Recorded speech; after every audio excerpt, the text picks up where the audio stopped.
Перед нами стоит Арина Федорова. Какими титулами и званиями владеешь? А, занимаюсь настольным теннисом я уже почти 10 лет. Ага.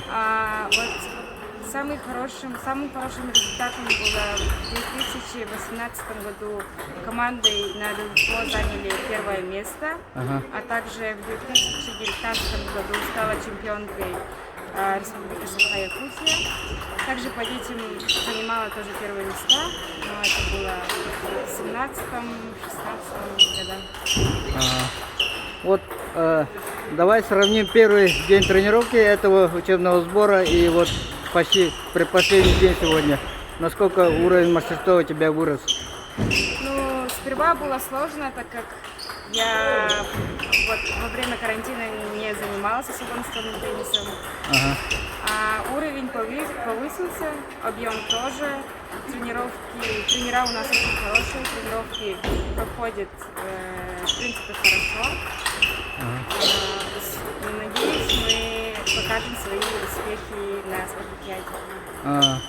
На уровне нашей республики по рейтингу или по квалификациям на каком месте ты находишься? Я третья стою. Третья. По рейтингу, да, третья стою, если не ошибаюсь.